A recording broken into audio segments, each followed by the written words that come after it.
Like, what got you into this sport? It hasn't been that long for me. Like in March, that will be my 7th year running ever in my life. That's So awesome. I don't have a long history. I started at age 35. I was not athletic. I was actually 100 pounds heavier at that time. I actually started running at the very tail end of my 100-pound weight loss. So I lost the weight actually through strength training. I always like to tell people that because Yeah. a lot of people try to lose weight from running, and I Hmm. personally don't think it's a great tool for that, just because you need to eat a lot to run ultra marathons and stuff. So I lost my weight through strength training, hit workouts, clean eating, all of that. Towards the end, I got roped into a team relay in Washington, and they made me run. I thought I hated running, and at age 35, I just found myself looking at running in a very different light and realizing maybe I don't hate running. Maybe I love running. Yeah. So yeah, and it just it expanded really quickly. It started with the team relay, then I was like, I want to do a half marathon. Then I was like, I better do a marathon. And then I knew this guy in my neighborhood. I didn't know him yet. I was kind of stalking him. Our start story is kind of funny. My friend Sam, who you'll see me running with all the time now, I literally stalked him in our neighborhood. The people who know us at the time know that I was like, I want that guy to coach me. I knew he was a running coach for ultra marathons, and I could look up at his ultra sign up and see all that he had done. And once I felt like I could prove myself, I joined his run group. That's And awesome. yeah, I just really quickly got into like 50K, 50 mile, 100, and we just jumped to 200s really fast. So Yeah. That's amazing. that's it. Did you ever play sports as a kid? No, I mean, I played soccer. I feel like everybody played soccer as a kid. Yeah. You know, like you had to. I tried gymnastics, which is funny because I'm 6'1". If you do not know me, I am very Yep. tall. I'm almost 6'1". So I had a very short-lived failed venture into gymnastics. They were kind of like, I don't think this is going to be for you.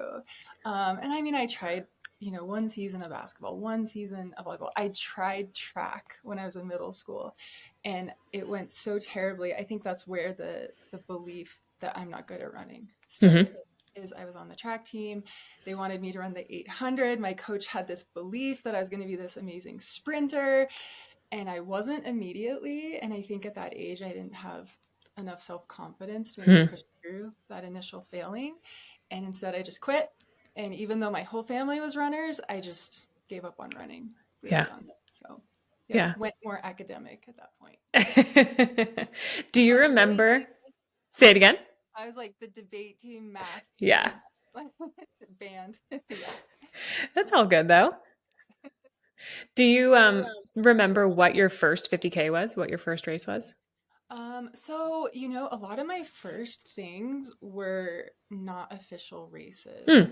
So, like the first time I did a 50K, was pacing Sam, my friend, and was my coach at the time at Waldo 100K. And so he did the first half and then picked me up at halfway. That was when he was like, if you want to do ultras, come out and pace me at one and see what they're really like, and you'll know.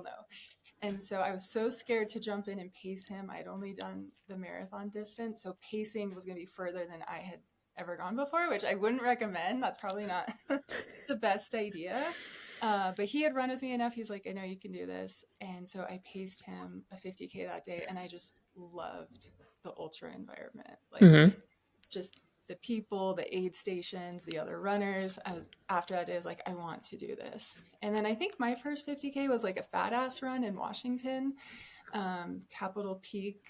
The year we did it, it was like a blizzard. There's like feet of snow, and it was just a total mess, but I did love it. So That's awesome. I love that you said that your first one wasn't an official race because um, that's something I see a lot of or hear a lot of. People are kind of intimidated. They want to do it, but they're kind of intimidated to enter an official, race. So a lot of, I'm trying to think of like, do a quick count in my head, but I've had a handful of women that I have worked with as a coach and just women that I know who are like, I don't really want to enter an official race, but I'm going to train as if I was, and then I'm going to go out and make my own course and just run, that number of miles on my own. Just, it's kind of like for their own confidence. They're like, I want to see if I can do it first before I, enter an official race and like get my name on the roster. Yeah, and I think that counts every Hmm. bit as much. In some ways, it's harder to do it by yourself. I mean, I Yes. was doing it at a race, but I'm thinking of my lead up to my first Moab. If you look at my ultra sign up, it looks like I did that fat ass 50K, and then the next race is Moab 240. So people are Yeah, like, actually, I was stalking your ultra sign up before, and I was like, oh, that's. But I knew that like you were probably going to tell me something like this. That, like it's only a small fraction of the stuff that you do that ends up on there. So exactly. And so it's like what you don't see is between that 50K and Moab, we did 100 miles ourselves Hmm. twice. And I think, like I said, in some ways, doing those self runs, it's harder because no one's going to check if you do it. No one's going to make you go back out there. Yeah. It's self accountability. But I think it really prepares you. Like when we went to Moab, I was like, oh my gosh, I'm at this start line. All I have is a 50K. Am I going to do it? And the training held. Those hundreds that we had done on our own were enough and they Hmm. did prepare me. So I'm all for it. If you don't want to do the race, you can experience the distance anywhere. Yeah, and like you said, you can get it through pacing too, And I'm always encouraging people to either volunteer, like at an aid station or in the setup or breakdown, or to actually pace a friend and get in there. And lots of races now, you can pick up pacers early, drop them off, at regular intervals. So it's not like you have to commit to a 50K pacing. Like you could commit to 10 miles, 15 miles, something that might feel a little bit more manageable, but will still sort of put you in that environment that you can get a real feel for, okay, do I really want to do this or do I not want to do this? Yeah. And I think you'll know. Yeah, yeah, for sure. I haven't heard of, I mean, maybe like a handful of people who are like, I think I'd rather stick to the roads. Most people, if I had to put a percentage on it based on interactions that I've had, I feel like it's 97% of people are like, yeah, I'm totally going to switch and totally going to go to the trails. Absolutely. I feel that way too with the 200s. A lot of the people who pace, Hmm. and the next year they want to do it. Yeah. They got a taste for it. Yeah. Yeah. So when you first started running, was it all on roads or did you do like a mix of road and trail? When I first started running, it was all on roads, and that was where I never really felt like I fit in. My parents were both road runners. They Hmm. were both really big into marathons and pace, and that does not appeal to me. Like, I don't know. I don't wear a watch when I run most times. People being obsessed with like, how fast did you go? What was your time? For me, that is just cutting running so short for what Yeah. it is.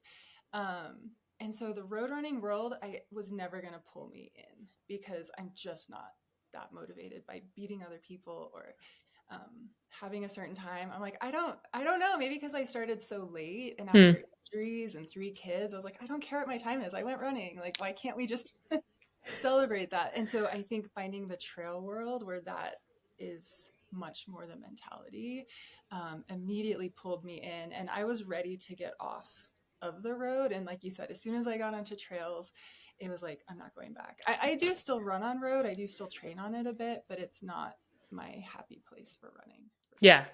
Yeah, absolutely. I agree. There's sort of, I always say it's a necessary evil. Like for me to get to where I want to go here, I have to run, some roads before I can find the dirt roads or the trails. So it's like a conduit to get there, but it's not my preferred place either, for sure. It is well, and my next race is Arizona 300, Yeah. which are 40 miles of pavement in the middle of that. So people are like, why are you running on pavement right now? And I'm trying to train my pavement running again because I had so moved to trail that I would just pretty much avoid running on pavement. I'm not worried about hanging in there on trail because I like trail. I like being out there. I'm worried about hitting 40 miles of pavement mentally. Yeah, especially in the middle. Grid and something. And so I'm running a lot of pavement this year, kind of training for that long stretch and just getting used to that expansive, um, not exciting terrain and just passing the time on there. Yep. Oh my goodness. Yep. So at what point did you decide like, okay, I think I'm going to do 200? Um, I think after we did a 100, we ran 100 miles around our own neighborhood. And I just thought there's no way we are going to be able to do that. And then we did. And I think once I did that, I was like, okay, what was next? I was just really into like, what's next? What's next? I felt like every distance pulled something out of me that I had Hmm. never experienced before. So 50K felt like, oh my gosh, wow, I had to dig deep. 50 miles, whoa, I really had to dig deep. 100, I'm like, I revealed all these layers I didn't know. So I think I was just like, well, what's next? What if you go even further? What happens? Who do Hmm. you become? What parts of yourself do you meet? And my coach Sam, he had volunteered at Bigfoot 200 and Tahoe 200, so he was aware of the 200 community. He was part of it already. He didn't want to run one though, and I was like, no, no, no. I think we should try and we should see what happens. And we were actually signed up for Orcas Island 200, which is a race that never happened. Mm. Um, in Washington, which is where I lived at the time. And it was the year that COVID happened. So, like, that race was canceled. Then we were going to do Tahoe, that was canceled. Then we are going to do Bigfoot, that was canceled. And then Moab actually happened that year. And we got in off the wait list like 2 weeks before. That's So, crazy. it was just a last minute, like, the only race happening. And we're like, let's just throw ourselves at it and see what happens. So did you spend all year training for each of the subsequent races only to get them pulled out from underneath you? Yep, we Yeah. did. Yeah, because Orcus was supposed to be, I think, in May. So we had been training for that like all winter. And then it was just like one after another. So we were trained and ready. We were really excited to get to do one because it's not easy to train for Mm. these. So just staying at that level of fitness, trying not to be injured, and Hmm. thinking we're going to do a race and having them canceled, that was kind of hard. So That's crazy. yeah. That's crazy. Mhm. So you get to the starting line of Moab. Was it a full race that year? It was a full race, but it was a Mm. little different. We had staggered starts. That's right. Yeah, we had staggered starts. We had to wear buffs like in and out of the aid stations. Mm. Um, but pretty much it was all as normal as it could possibly be. We were just so excited that it was happening. Yeah. Like, everybody was. Yeah. Yeah. So, So did you and Sam run together? Like, was that your plan to stick together the whole time? yeah, we did. We did. We've done it together twice. And then one year, 2024, Sam DNF'd at mile 100. Mm. And then the other 2 years that I did it without him, he did pace me for part of it. Mm. So he's always been there. He's not as obsessed with Moab 240 as I am. Well, yeah, because this will be your sixth time, right? This will be. 6 year in a row. Yeah, he's like, I'm not following you down that.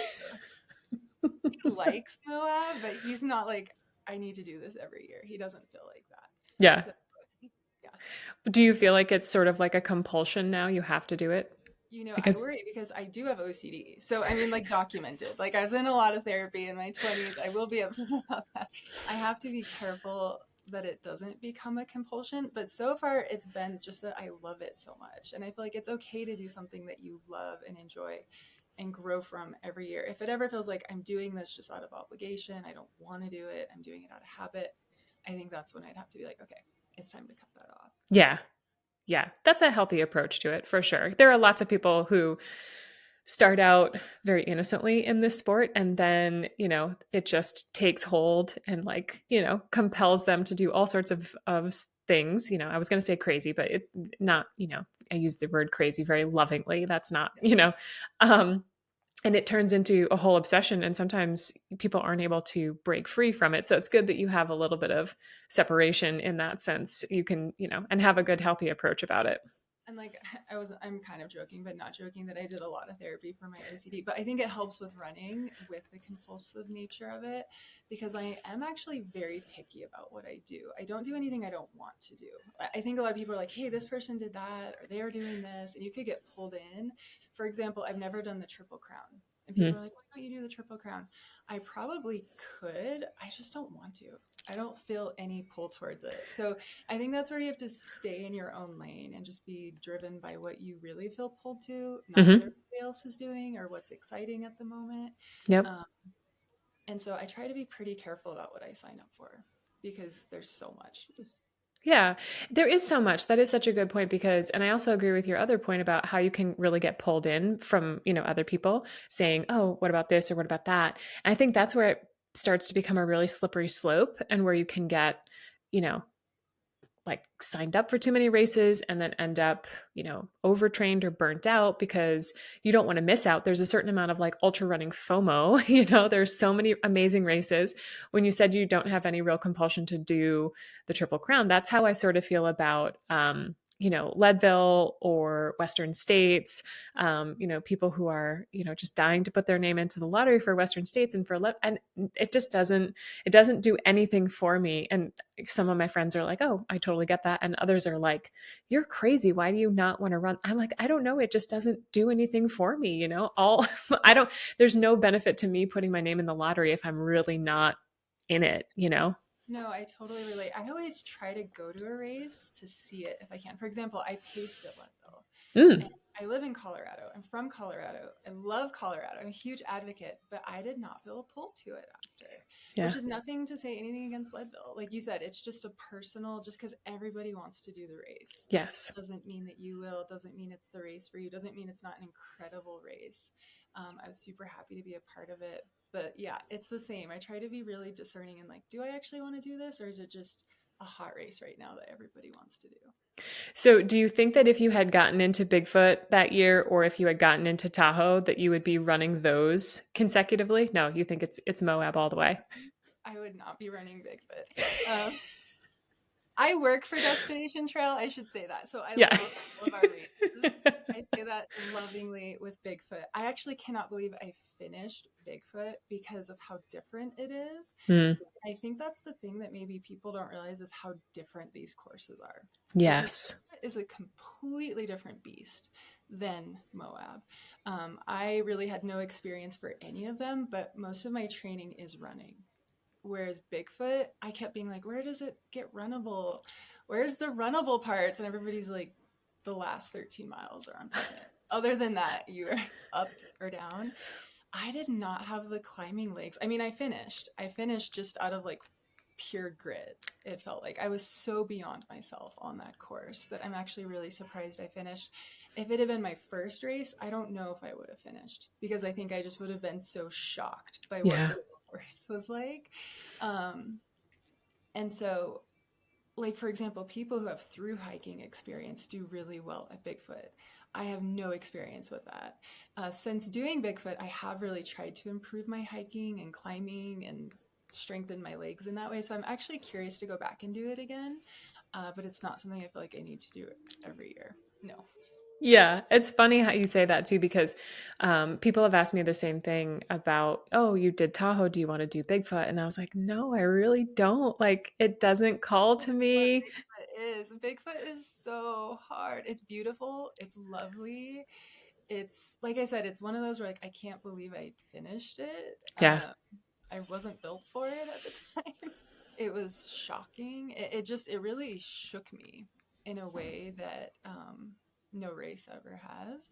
And even Moab that year, I felt really tired. Hmm. Still, like I think Bigfoot was in August and then Moab was in October, and that was kind of a hard loop for me at Moab. I think because I was still tired from Hmm. Bigfoot. That's how much it had taken out of me. Yeah, I'm always impressed at the people who are able to do the Triple Crown because after Tahoe, I had zero interest in running for probably like a solid 2 months. I would walk, I would lift, I would like, I would walk, I would do all my other stuff. And I was just like, I have zero, zero interest in running. It wasn't just like that I wasn't recovered because I definitely took plenty of time to recover. It was just like, yeah, I'm like, I really just need a break. So I'm always impressed that people can do all three in a calendar year. I am too. And I think that's why I don't want to do it also because I'm the same way. After I finish Moab, it's always the end of my season. I wait to run again and take on mileage till I feel like it.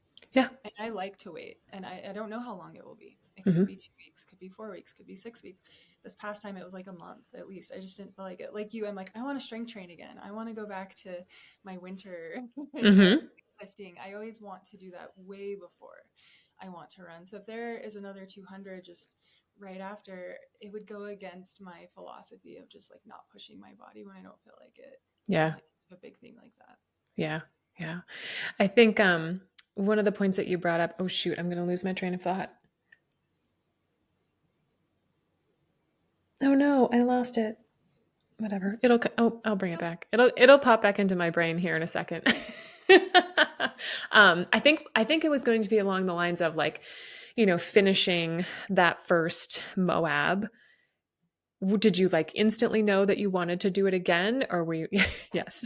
Finishing that first Moab, I think I probably, if I'm honest, I've always been chasing again how it felt that first time. Mm. because the first time you do it, you really don't know if you're going to be able to do it. I especially didn't know. I was like brand new to running. I just lost 100 pounds. I had only done a 50K officially. I was like maybe the least, on paper, like least prepared person. And we ended up just having like a crazy go of it. We didn't know how to prepare. We were really, now looking back, I can see how unprepared we were because we didn't know. We had no idea. Sam had done a ton of 50 milers and 50Ks, but that's different preparation.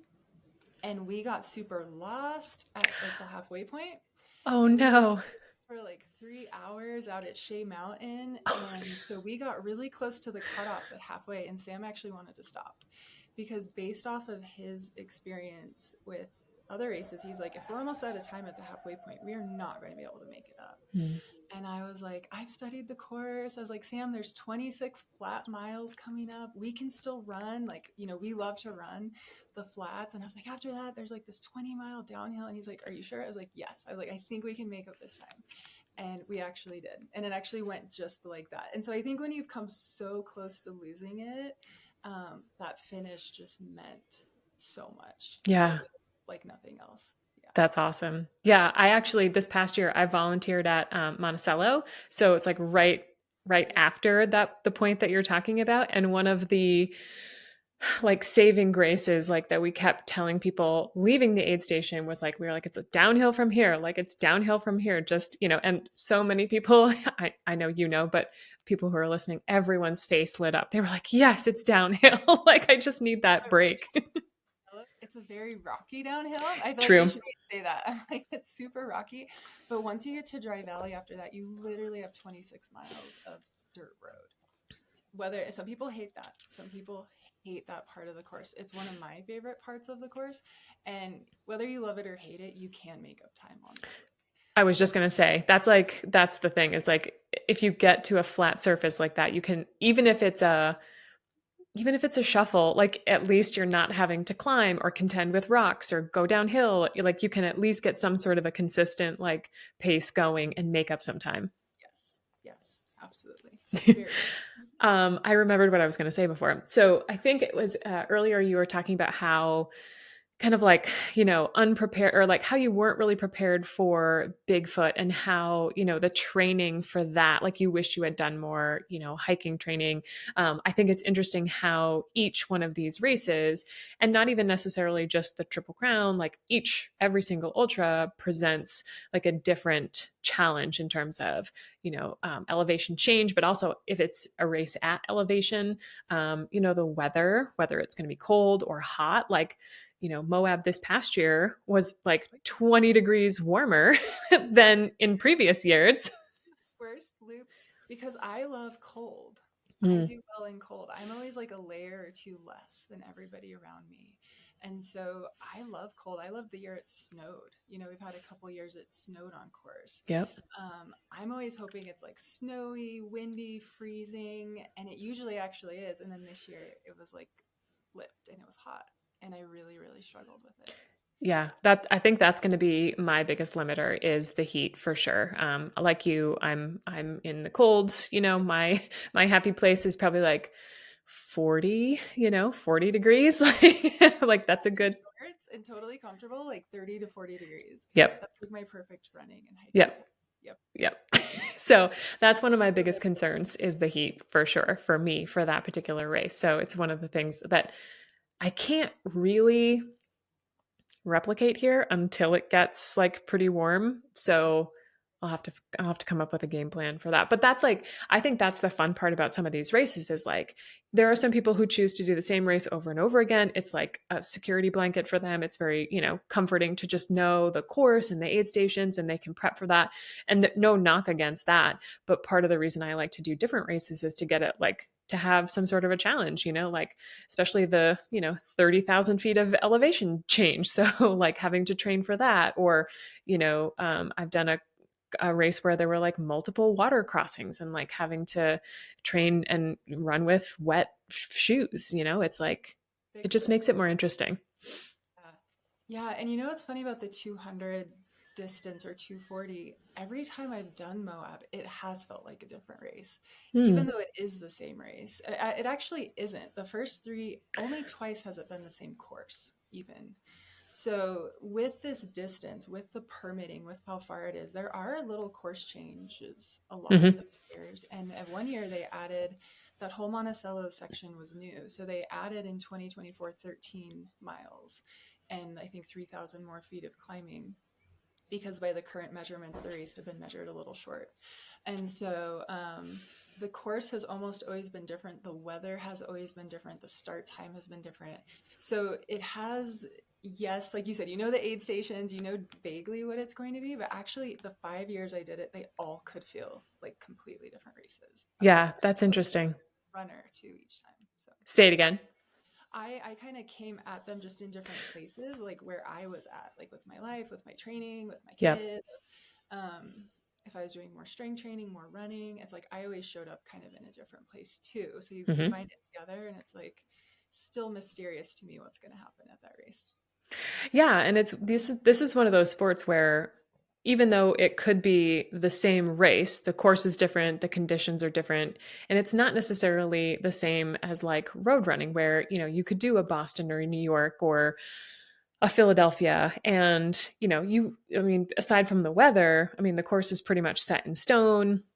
Your pacing is probably within, a relative plus or minus from what you've done before. So it's a very controlled environment. Ultras, all bets are off, right? Like you've got wildlife, you've got, weather, you've got on the fly changes to the course based on weather or, permitting or whatever. So and for some people that's very unnerving. They don't like that, which I can totally respect. But for others of us, we're like, okay, here we go.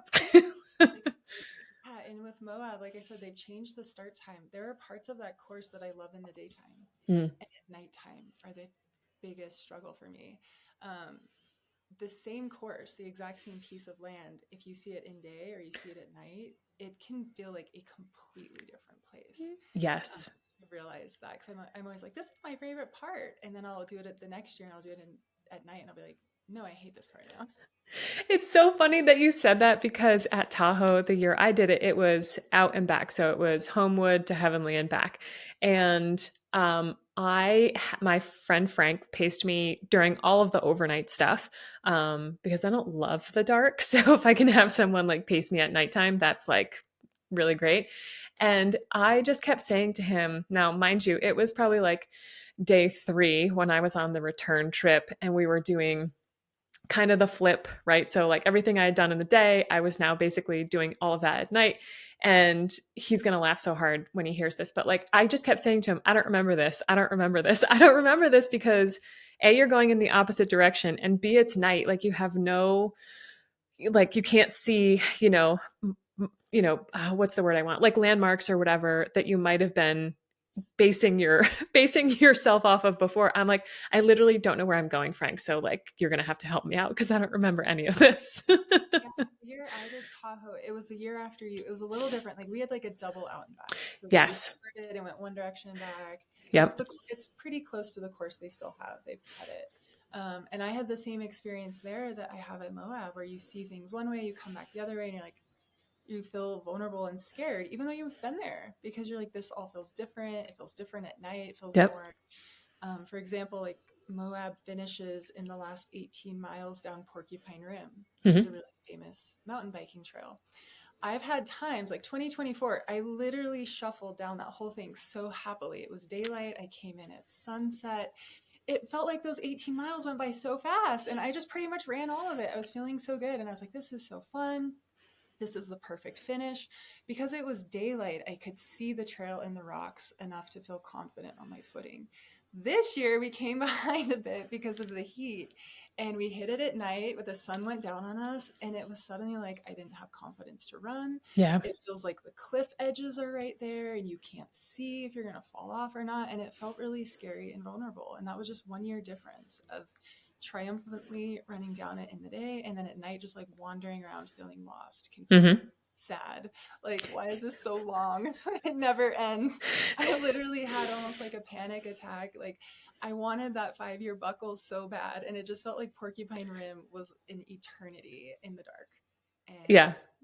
so when you're talking with other people, their experience might be different than yours depending on the time. Yeah, totally. It definitely makes a, it definitely makes a difference in terms of night or day, but also the start time this past year, starting at noon. I was at the first aid station at Hidden Valley. And so many people came into that first aid station completely wrecked because started at noon. Like I said before, it was like 20 degrees warmer than normal. So it's probably like 75, almost 80 degrees. On those rocks, it was like 90. Yeah. Yeah. I felt so bad for you guys, like depending on when people came in, because then you have to obviously, like for people listening, you come sort of over this, rim, you come down into the aid station, and then you turn right back around and climb up the other face. And it's just like switchbacks back and forth. The early people got to do it in the shade. The people on the tail end of the pack had to do it in full sun, and there is no breeze whatsoever. Yeah. So, like, That I'm just, first day, when you do that climb up onto Hidden Valley, it's really pretty in the little valley, but then you get onto the slick rock. And when you're on the rock and the rock is on the sides, it kind of has this oven effect. yep. Day. Like people are saying they were measuring like 90 or up towards 100 in those canyon parts. And I think we weren't even to mile 16 and I saw people vomiting. Yep. And I've never seen that before at Moab. And I think that's when I was like, okay, I think we're all in trouble this year with this heat because we shouldn't have people vomiting and laying on the side of the trail at mile 16. This is Yeah. too early. Yeah, I agree. Like 8.2 or whatever mile we were at, I felt was, and I've not done that race, but I was like, holy hell, like some of these people coming in white as a ghost. We had a couple people vomit at the aid station. Um, all of volunteers were great. Like I was in charge of yelling out numbers, like keeping track of everybody. And at one point I like wanted to jump in and help because like there were quite a few people that needed help, but everybody was good. We got them like where they needed to go, ice and water, and all people into the shade. And there were a lot of people that hung around at that aid station, probably a lot longer than they had planned for, but it was a smart decision because they wouldn't have made it to the next one had they not. That's what we basically decided at mile 16. Like we were kind of trying to stay on our race plan up until then. And then when we started seeing people sick, laying on the side of the trail, we ourselves weren't feeling great. Like there's a road coming into mile 16. You get on pavement. Usually we run that really not fast, but like run, for real run. And on the pavement that day, like you said, by then the sun was really full force sun, all exposed. We got to the mile 16 aid station and we decided to stay longer than we had planned. We're like, actually, we need to regroup because when you leave there, you have 50 miles without a drop bag. Yep. And you have 50 miles till you see your crew again if you have any. Very exposed part of the course where they can't do rescues, they can't help you once you leave Amasa back. So we were like, we're going to slow down. We're going to throw our timing plan out the window. We didn't know it was going to be 90. We didn't know it was going to be this hot. Yeah. And what was so crazy is I kept trying to hang in there that day thinking once the sun goes down, it will cool off and I'll feel better. And then we can run that first night. It never cooled off. It was hot all night. Wow. Runners were all saying like, how is it this hot at night? Usually the nights at Moab are freezing. Yeah. I don't know. It was just like a heat wave. And a lot of people that first night, it just got worse and worse of seeing people just taken out. Mm. Yeah, I like how you brought up how you had a timing plan, like had calculated going in, coming out, what your pace was going to be. And it's another thing about ultras is like when conditions change and, external environment happens to be, throwing you a curveball, you can't always, I mean, like having the plan is great. I always create a plan. I always tell all my athletes to create a plan, but I also always say, there's a little asterisk on this. It's like at any point it can go straight out the window and you have to be okay with that. Like it's a good exercise to go through to figure out like what does your pace need to be in order to make the time cutoff. And you can get back on track, so to speak. You might be off a little bit here or there, but you have to be willing to let it go in favor of self-preservation at some point. Yeah, because if we had kept trying, we had put a lot of running on the first day, just assuming like other years that we could. And in that heat, we were like, if we actually tried to hold that pace, we could take ourselves out because Mm. we can make ourselves so sick that you don't finish. So it's like you got to have a long term plan of just survival through some days, nights during the Yeah. 200. Totally just adapt to what's happening. And yeah. How many miles did you cover in the first day? Not as many as we had hoped. I'm trying to think. I mean, we were at noon the next day, I think leaving. Well, I had a rough night. I couldn't eat. When it Mm. never cooled off, it's like my body freaked out. I do Mm. not like heat. I don't do well in heat. That's something I'm still learning about myself and trying to get better at. I'm trying a bunch of new things at Arizona. It's probably going to also be hot. I know Yep. heat is my struggle. Heat is my nemesis. I try to just approach it with curiosity. Like I'm not going to avoid hot races. I'm not going to, you know, let that hold me back, hopefully, but just keep trying to do a little better maybe each time. But the first night at Moab, basically after base camp, I could not eat. So I couldn't eat from mile 30 to 70, which Oh, was that whole first night. It was just liquid nutrition, which I think the only way I was able to do that was just experience and my body being a little bit used to the distance. I would never recommend anybody not eat for that long. And I think as a result of probably the extreme dehydration and extreme low blood sugar, when the sun came up and we were coming into the island, mile 70, I could not see out of my right eye. oof. And so that was like 9 a.m. And I've never had that. I know it's pretty common, now I've read more about it, but I've never had that happen. I was freaking out. And so we ended up staying at, sorry, not the island, Indian Creek. We ended up staying there like longer than we had planned because I wasn't even sure if I was going to be able to keep going with my eye. Yeah. I think in the first 24 hours, we did about 70 miles. And usually we would have been further. But again, we were just kind of tossing all plans by then out and just hoping to still make it. Yeah. How long after that, what did you say, islands? How long after, or Indian Creek? When did your eyesight restore? I couldn't see when the sun came up mile 70, and around mile 200 at Geyser, I noticed I was starting to be able to see. So So it was you most ran. of the race. That's But I hardcore. mean, even at the finish, it was still blurry, but I could at Oh. least see through my eye. Like that morning when it came up, it was this white, cloudy, completely covered. I changed my contact lens. I thought maybe I had sunscreen on my contact. That's kind of what it looked like. Hmm. And when I took out my contact, it was still there. I was like, oh no, I'm having that eye thing that people get, that I've heard about. And I was like, it's always been one of my biggest fears because I know I have kind of bad vision anyway. Mm.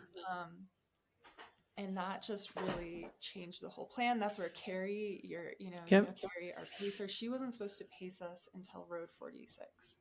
And I came into Indian Creek. I couldn't see. I was freaking out. I was really nervous to go out with Sam because I was like, what if it happens in my other eye and I can't see out of both eyes? And then he would get held back.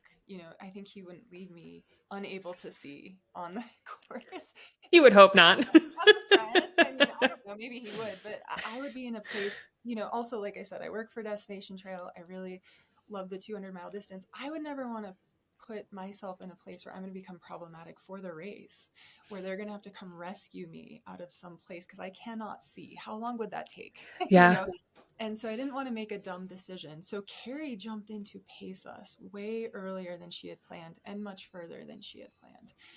And that's really how I got through that vision thing. I only felt safe with a pacer. And thankfully, Carrie, with very little notice, jumped in to do a very hard 50-mile section with us. So, Yeah. yeah. High five to Carrie. Hi, Carrie. Well, yeah, and that's one of the things that's so great about having pacers is like, you know, even if let's put the vision thing aside for a second, when you're on day 2, you're on day 3, you're on day 4, you aren't thinking clearly. What I forgot to ask, was there any point between 70 and, where did you sleep at 70? Like where did you? Yeah. I tried taking a nap because everybody was like, sleep and it will come back. Yeah. Okay. Medics were like, we've seen this, it's going to come back. And so I slept at mile 70, although very fitfully because I was very nervous. And I kept waking up being like, can I see? Can I see? So it probably wasn't the best sleep. I then, we made it to Bridger Jack, mile like about 100. I slept again and longer than we had planned. I kept trying to get it to come back.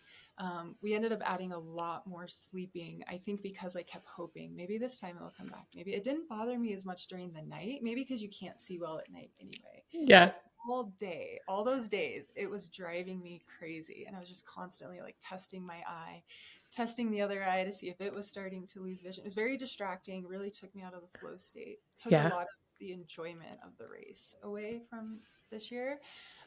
And then finally, after I slept at mile 200, I woke up and I could see better. And I was super excited about that. Yeah. That's where, like, going back to my earlier point, like having a pacer is really helpful because, again, even if you didn't have the eye thing, 2, 3 days in, you're not thinking clearly. You need reminders, you need help, you need guidance. Like, you need help staying on course. I mean, these races are not like a road race. It's not obvious in certain scenarios, like where and when you're going to turn. And if you're just looking for a clothespin with some survey tape on it and you're testing your eyes, or you take your eye off, you think you see, you're having some sort of a hallucination, you look left, you look right, you miss the turn, you could end up, like you said before, 3 hours trying to navigate your way back to the course. And if you don't have someone who's thinking clearly, like you're trying to do it, this is why I am super impressed with the people who are able to do these races 100% solo, because I don't know how they do it. It's crazy. Yeah, I was going to say, because the year before in 2024, I was running it with Sam. We had no crew, no pacers. I had been kind of drifting more towards, for me at the time, I was thinking the pinnacle is to do it alone. No crew, no pacers, no friend. And in 2024, I was taking steps towards doing that. We didn't have any crew, we didn't have any pacers. Sam DNF'd at mile 100, and I did the whole last 140 by myself. And like, if you care about results and stuff, is actually like one of my best runs. And so I was looking back on that, I was like, maybe I do better by myself. I was kind of getting this idea. I learned a lot from it because I was Mm-hmm. out there alone. I had to get myself through nights and um but then because it was my fifth time, I had asked Carrie to come and pace. And I ended up being so glad. And it was really like, not to have a pun, but like eye-opening for me of like having a pacer because when everything is going well, maybe you can make it without a pacer. But then if you have anything that's on that more serious side, it could be the difference of like a DNF or not. Mm-hmm. That being said, we do not have any crew or pacers for Arizona. That was But going to be my next question. but people jump in. Like we had our friend Melissa jumped in to pace us on the section that Carrie was going to pace us in the LaSalle's. And so I guess I just have hope during Arizona that there would be like an angel pacer if something serious like that happened again. Also, when you do these events as much as I've done them, you come to know almost all of the runners. Mm-hmm. And it is a very tight knit family. For example, when I ended up alone in 2024 and I was in the LaSalle's at night, I was not wanting to do it at night alone, but that's just how the cookie crumbled with my pace. And I kind of got really scared in a very dense wooded section. And I remembered that someone had left the aid station about 15 minutes ahead of me. So I just started like running uphill, which I would not recommend at that mileage, but I caught up to Brian, his name, Brian Hamilton. Probably a lot of people know him. And I basically said, Brian, I'm borderline having a panic attack out here alone at night. Do you care if I just lag behind, even if you don't want to talk? Can I just like keep you in sight? And he's like, I would welcome the company. Let's do it together. Let's talk. So we became each other's pacers. So even if you don't have a pacer, a lot of people buddy up for sections and help Mm-hmm. each other. I also try to talk people, not like force them, but like people who are shy about going to a race by themselves, talk them in kind of using that angle. It's like, okay, there are going to be lots of other people, at the 50K, even, all the distances.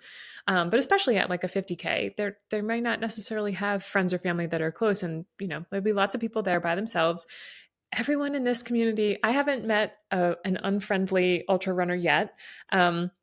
And so, anybody who you sort of like fall into a rhythm with would probably be happy to run with you for a short or long period of time. They probably, like Brian, would welcome the opportunity, the company. So it's good. Like I would hate for someone to not go to a race, not do a race because they don't have someone to do it with them, to pace them, or to accompany them to the race. You can totally do it by yourself. And I guarantee you'll probably leave with more friends than you came with. So I've made some of my best friends on the Moab 240 course. And it's funny that night with Brian, we both shared our whole life story trying to keep each other awake. Do not remember. And he probably doesn't remember mine either. I feel like I know him. Like we shared everything. We were trying so hard to stay awake. And I know we bonded. Neither of us has any real memory of the conversation, but the bond is still there. The bond is still there. you don't need to remember the conversation. Like you said, you forged the bond. You gritted your way through the night. Bond Yeah. survived, yeah. Yeah. Yeah. The night is I think another one for people, it kind of limits them, in my experience, particularly women, limits them from doing longer distance races because training at night or being out there alone at night is a real like fearful, can be really fearful, can be really scary. And same thing, like if you can go to the race with a friend, but also you're definitely going to make some friends at the race, especially in the overnight sections. And depending on how the course is set up, like if it's an out and back course, where you're just going to be seeing people back and forth, that's a really good one to start with, in my opinion, if you're going to do like a nighttime excuse me, a nighttime race. Yeah. Yeah, I'm really I want more women in the 200s because it's always like 80% or something men, and I think women are actually so built for that distance and they don't realize it.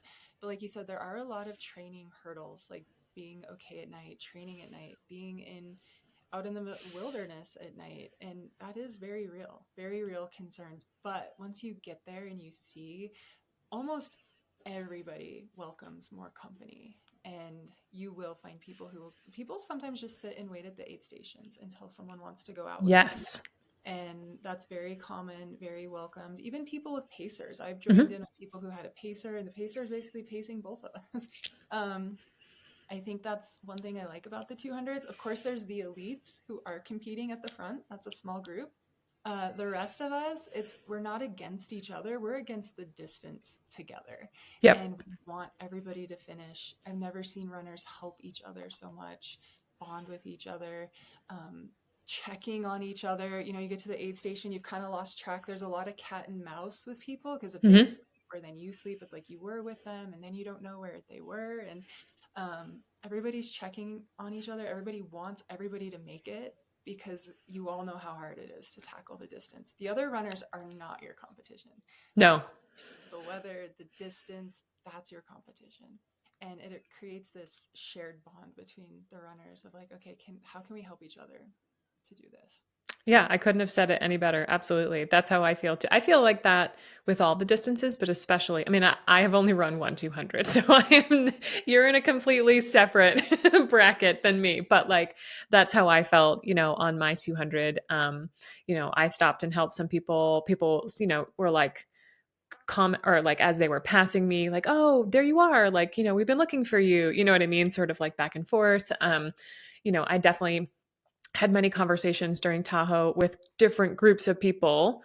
None, I don't remember any of the, conversation, but like long, lengthy, like very in-depth conversations with people that I may never see again. So maybe I will, but it's just good to, know that you have friends out there, that you're not alone, like someone will be coming up on you or passing you, you know what I mean? Like, so Yeah, and it's, that's yeah. a recommendation for people too is like have awareness at an aid station, like who leaves right before you or who's right Yep. behind you. And if you do get into that panic state, you can either stop and someone will come, Hmm. like, eventually, or speed up a little and you can usually catch up to somebody. And Hmm. it can feel like when I was kind of having that panic attack and I wasn't even expecting it. I've been out on this course a bunch. You just don't know how you're going to feel that far in. You start to feel very vulnerable, very just mentally, like you can't trust yourself anymore. Like you said, and Hmm. I was wishing I had a pacer, but I wasn't expecting to have as much trouble as I did. But thankfully, even though it felt like I was in the middle of nowhere with no one near me because I couldn't see any lights in that moment. Usually if you just push a little ahead or a little behind, as long as you're somewhere kind of in the middle, there are other people out there with you. Did you have any hallucinations? I do, the more I've done this distance, the less I hallucinate each time. So I'd say I think it's maybe something that you get used to. I will also say I'm not a runner who pushes the sleep deprivation hugely because I do not care about my time replacement. So I've definitely learned it's when you're extremely tired that the hallucinations come, and you can immediately stop them by taking a nap if you Yep. want to be smart about it. A lot of people do not want to be smart about it. But my hallucinations have never been anything exciting or weird. They usually start off as like buildings. Like we'll be out in the middle of nowhere and I'll be like, whoa, like look at that neighborhood or look at those tennis courts. And Sam will be like, no, no, no. I think maybe the brain is searching. It's like, I think I'm looking for an aid station. I'm looking for something that we're moving towards. So your brain starts creating things. But for me, it's usually hallucinating buildings that aren't there. Sometimes it's been people that aren't there. Nothing like scary, just random people out on the course. One hallucination I had once was like all these Solomon vests like hanging from the trees, like the vests we all have. And I think that's because you do see a lot of runners sleeping on the side. And so I'm always like Yep. checking to see if they're okay and their vests are taken off. So it's like my brain kind of took that and just like had everybody's vests hanging from the trees and stuff. But nothing crazy. And now that I've done it a bunch, when that happens, I'm like, okay, time for a nap because I'm not going to play this game. Yeah.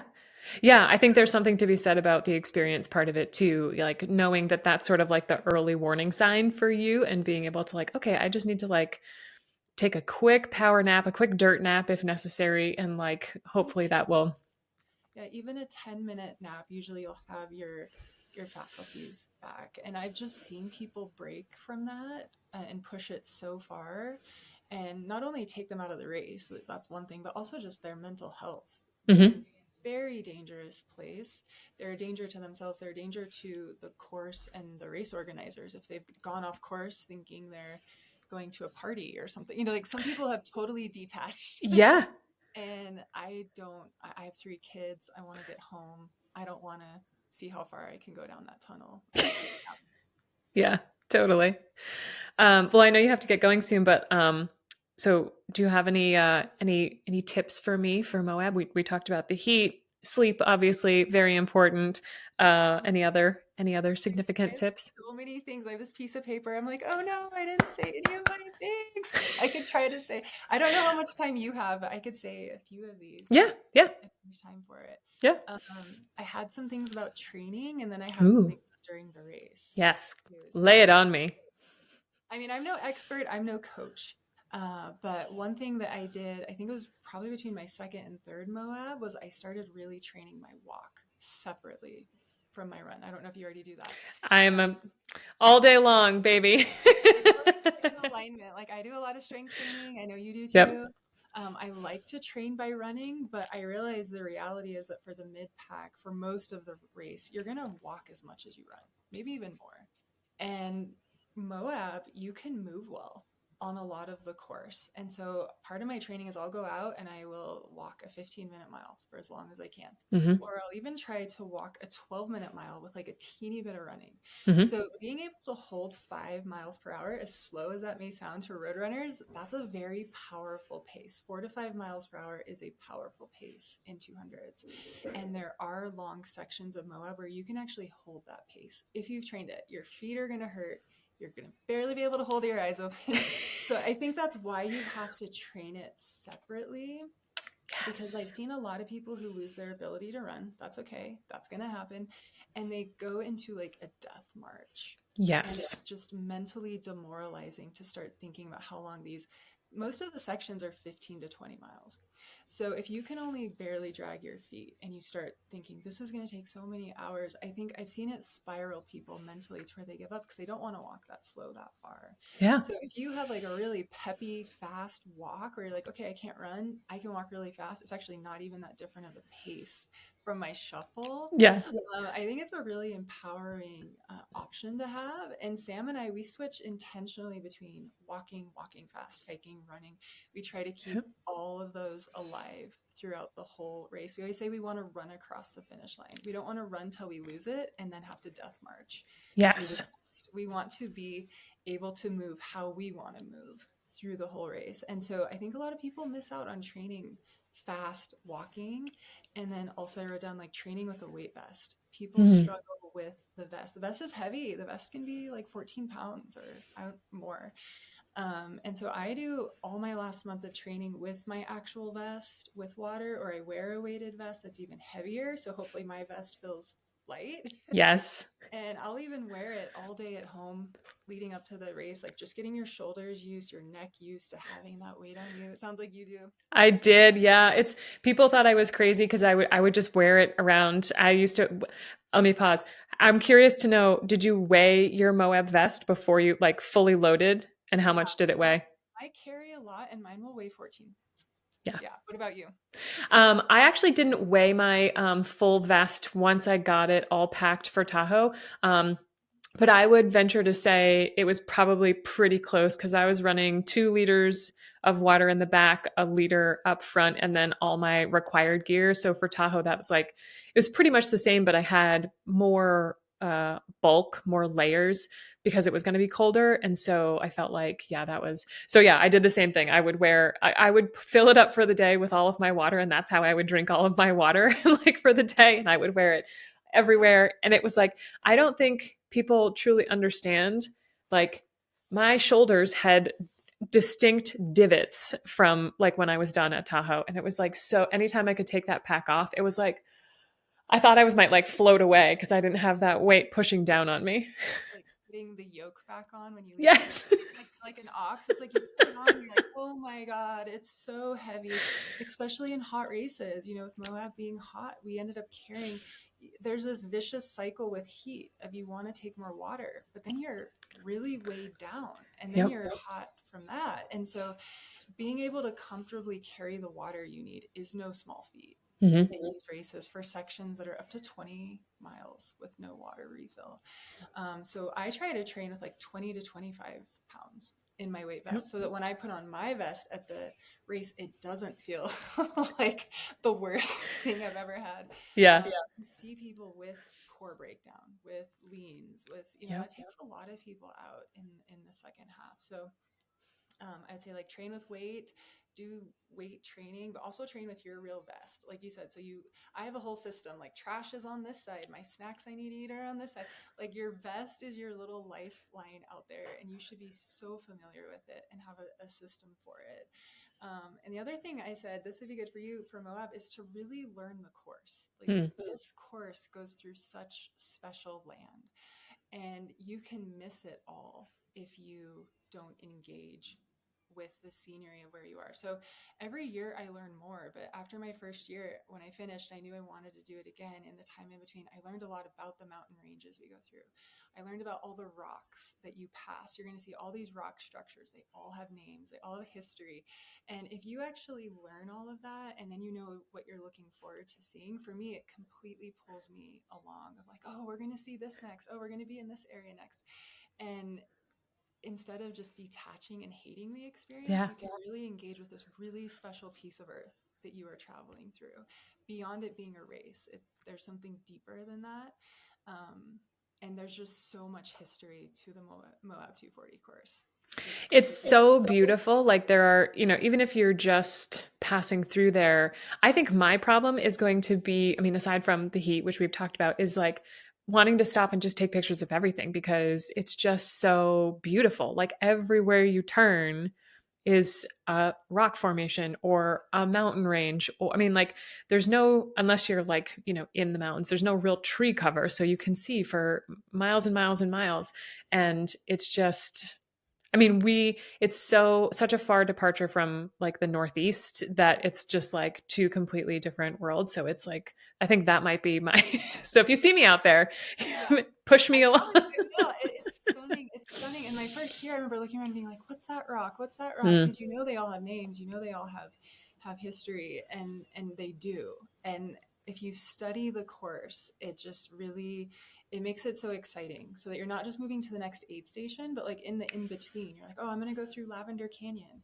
Oh, I'm going to get to see Looking Glass Rock. Like, I can't Yeah. wait to see that rock again. I see it every year. And I think people miss a lot that they pass by because they're just kind of in their own head or they're in a bad mood.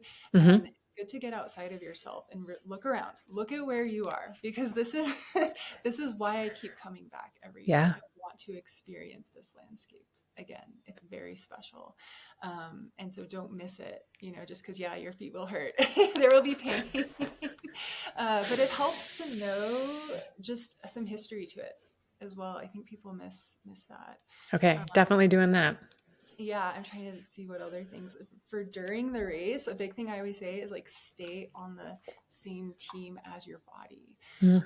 A lot of people, I see them getting so mad when something goes wrong. And it's like, well, first of all, you're trying to cover 240 miles. Things are going to go wrong.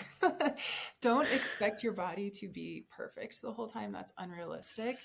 And when you're having an issue, your body is sending you a message Yep. about something like nutrition's off, hydration's off, maybe you need to switch shoes, maybe you need to switch your pack. Like your body is trying to help you. You can't finish without your feet.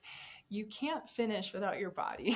Like, but I think some people get so strict mentally that they start turning on themselves like, why is this failing? Why is it going this way? And that I I don't, it makes me sad when I see people taking that route because it can be such a healing experience with your body, such a deepening experience if you stay on the same team. When things go wrong, get curious. Like, why? Why can't I see out of my right eye right now? Like, Yeah, that what's would have been like a prime opportunity for you to turn on yourself and be like, oh, and get really frustrated. But I yeah, mean, that inclination was there. Like, this has never happened before, you know? And it's like, okay, well, you didn't eat all night, Jess. You went from mile 30 to 70 and you didn't have enough calories. Let's be real. Your body's sending you a message. If you don't eat, the body will shut down. yep. So if you go out there with this really strict plan that no matter how your body feels, you're going to just push through, you will break your body Hmm. and you won't get to the finish line because eventually the body will say no more Yeah. in a way that you can't push through. So I feel like with this distance, you really have to have a problem solving mentality. You have to welcome problems. Like I said, body's trying to tell you something, trying to send you a message. It has limited ways it can do that. And if you course correct and stay on the same team, your mind and body can make it to the end. I think anybody can. But if you drive it too hard, you can break yourself. Yep. So Yeah, that's that's one of those things I think like people who are putting off doing a longer distance race, and that could be relative, right? Like 50K to 50 miles, 100, whatever it might be. I think there's like a certain paralyzation that comes because they don't know how they're going to do. But if you just sort of take that approach of like, taking care of yourself and having that problem solving mindset, it's much easier. I always say like you are only going to know about this much of what's going to happen, and everything else is unknown, and it's not a problem if you just take like a problem solving type of approach to it. It's like,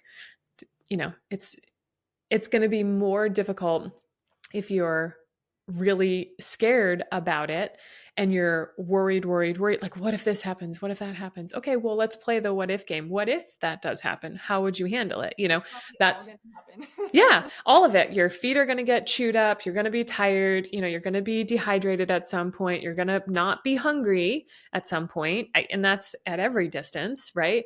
You're going to have a low point. You're going to have a high point. You're going to like, someone's going to pass you. You're going to feel like you're going really slow. Like all of it's open to happen. Like it's all going to happen. So it's less about the fact that it's going to happen and how you're going to deal with it. That's going to like dictate whether, to your point, whether you cross the finish line or not. Yeah, and I think especially for women, they miss how healing and how empowering this distance can be. Because I know Yes. for me, as someone who had a history of like eating disorders in both directions, like I've been 100 pounds overweight, I had been underweight in my younger years, to go out and do something with your body that is so hard to see how strong your body is. Like for me, example, with my legs, that's like a place in my younger years, I was always like, why do my legs look like that? I wish they looked different. I had a lot of insecurities around that. Be at mile 200 and look at your legs. Yeah. Like I've just like sobbed feeling like looking down and saying, my legs are still carrying me. Yep. How are they doing that? And so I think people miss the opportunity to deeply connect to themselves. When you have that problem solving approach and that curiosity approach, it's like you can feel such appreciation for your body, what it's done, what it's doing, what it's walking through. And if you stay on that team, it's just such a deepening experience, such an incredible experience. Yeah, that's my Couldn't first. agree more. Yeah. Yeah. I've always had sort of like a love hate relation. It's funny you bring up your legs because that's like my body part where I'm like, I don't really like how they look. And it's kind of hard to hate them at the end of a 200-mile race that they have just carried you through. Like, regardless of how they look, Yes. externally, it's like, okay, I have well, cried. I've looked at those legs and been like, how could I have ever questioned these legs? yeah, These legs are carrying me through the La Salle Mountains at mile 200, yep, through all that I've been through over these past few days, and my legs are still moving forward. My mind has actually given up before, and my legs still keep moving forward. So it's like, how could I ever have been mad at my legs? But I think that's such a neat experience, especially for women to have, to connect to your body for what it can do has nothing to do with what it looks like. yep. It's so much more powerful. Agreed. I And I love think that you brought that up. yeah, the 200-mile distance I think is great for that because mentally you'll probably give up a couple times. But At least a couple.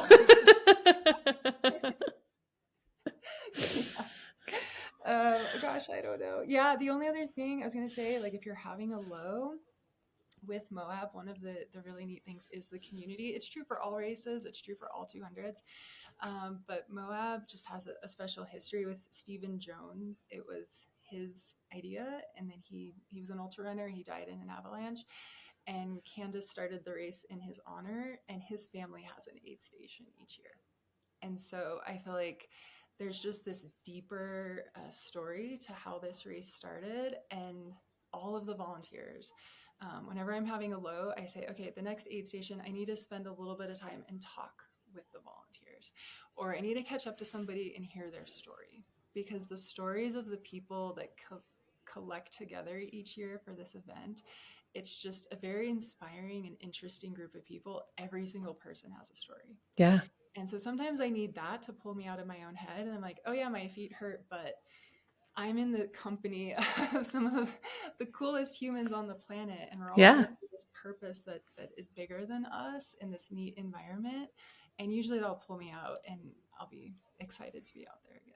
Yeah, that is one of my favorite aspects about any ultra, but specifically the 200s, because you do get a chance to like spend some time and talk to some people, because you're typically going the same pace as them for a little bit, and you get to hear all sorts of stories. You may not remember them later, but like you do get to connect to that person and have, it distracts you. It gives you that connection that I think a lot of us are missing sort of, in our day-to-day lives. And so it's just like a really cool, and you sort of like always like it's with any ultra, I don't want to like not just the 200s, but with any ultra you have like a bond with someone, like if when people who have done Tahoe, people who have done whatever other 100 or 50 or 50K, you can be like, oh, I did that race, like what that person had to go through in order to get to the starting line and then get themselves all the way to the finish line. So it's like that just a little bit of connection that I think we all need more of. Yes. And I had one note for you. Yeah. Since this is where I fell in love with Moab my first time. So when you're between base camp and Oasis, Okay. it's like mile 30 to 50. You're out in this really amazing piece of land in like Bears Ears National Monument. Unfortunately, Mm-hmm. it's dark. It's stunning, but it just has this amazing energy to it. And I'll never forget the first time I'm out there. Like you said, Moab is open, completely open. And so I remember looking and I could see all the lights of the runners ahead of me. And if you turn around and you're kind of weaving in and out of these canyons, so it looks like a train. And it's just one of the coolest things to experience. And there's a couple of places on the course like that where Cool. you just take a minute, if you're feeling low, like step off the trail Yep. and look around, look behind you, look ahead of you, and you can see everybody out there. Yep. And for me, that's just one of those magic moments of like, hey, I'm really happy to be here. I'm Yeah. happy to be a part of this. I think because at moments like that, I've had a couple of those in a few races, but especially if you are really in your head and then you sort of look up and you're like, oh, there's all these headlamps, there's all these other people. Like, okay, I've gone from being so worked up, so stressed or so like worried or, anxious or tired.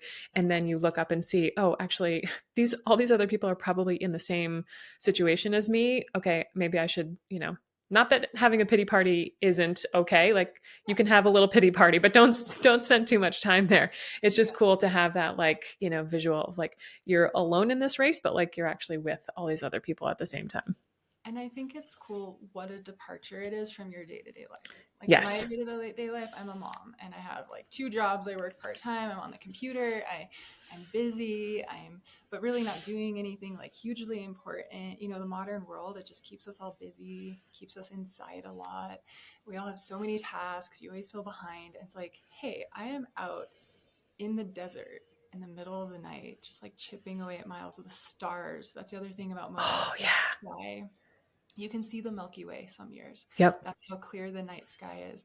So it's like so far out of my day to day life. And I love that because I think we need that wild Mm-hmm. aspect back into our experience to feel Yes. happy. So, if you do a race like Moab or Moab particularly, don't miss how amazing it is and just soak up those moments of like, I'm breaking free from what I would normally be doing. Yeah. Yes, it's painful, but my soul needs this. A And I hundred actually percent. am, like why I do it every year. I feel refreshed in a way. It might Yes. sound weird, No, I but agree. I definitely come out a little bit physically beat up. I need a break from running, but my soul is refreshed from that experience of spending nights and days outside in the wild with the sky. And I think that's what really draws people to do these things is that. I had a moment at Tahoe, probably like day 3, where I was just like, there are people like at work right now, and I'm just out here running around in the middle of the woods, like, Yeah, the just like best. doing this race. And I was like, this is so crazy. And then by, day 4, whenever you finish, it's sort of like you don't know how to reacclimate to the real world because you've just been out and running around in the woods for so long. I'm like, oh, really? I have to go back to normal life. I know we try to keep that perspective. Like I said, like at home, I'd be doing this, and I love being a mom, and I love my jobs, but we all need a break from that, Yes. where we can just be wild and we can be outside. And it is hard to come back inside after because you start to be like, what if I was always just, maybe that's not realistic, but I think we all need that break more than Yeah. we know. And I think that's why there really is this element of fun and it is for fun. And I think you do have to hold on to that. You can get so zeroed into what's going wrong, or it may not be the experience you thought it was going to be. But if all you want is just a break from the modern world to be outside, it's going to be that for sure. I love it. Yeah.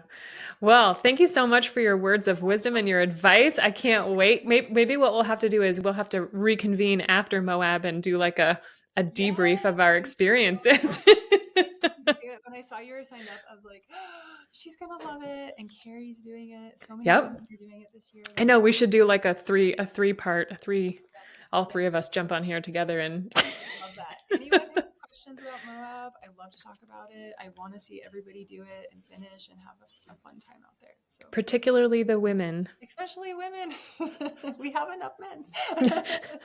Yeah, I agree. I mean, like, I think it's one of those things that if we can just keep talking about it and normalizing it and like helping people through the process, because it is definitely to your point from the very beginning, like you didn't just jump right into 200s, you did all the others, and then you got curious about it and you sort of like felt pulled to go to the next distance. And so there are a lot of people who will hear this and say, never, I don't want to do more than a 50K. That's totally fine. But if you are sort of in the same you know boat as Jess, where you're like, maybe, like, what's next, what's next, like, I think that's super important for you to just like get curious about it, like you said, and follow and see what happens. Because like people, I'm always saying, like, what's the worst that happens? You DNF. Okay, great. Like, you You still have DNF. experience. I'm not afraid of Yeah. DNFs. Yeah, and I would say too, this distance is for more people than they realize. I think a lot of people hear 200 or they hear 240 and they're like, "Oh, no way, no way." This is a mental distance. This is not a physical distance. It doesn't matter how fast you can run. You Mhm. can actually walk the whole thing if you're fast and you don't need sleep. It's not a physical distance. It's a mental distance. So if you're just curious about what happens to your mind, or if you're Yeah. someone who knows you're mentally strong, this distance is for you. if you're a mom, you're a woman, and you think, oh, I can't. Yes, you can. Absolutely. Yeah. So yeah, we got to get more people in the races. All right, 2026, we're going to try and skew the numbers a little bit and get some Yeah, more yeah, we're women. gonna make the percentage higher. Sounds good, and I'll see you there. And I can't wait. Yay. All Awesome. right. Thank you so much, Jess. I really appreciate it. See Yeah. ya.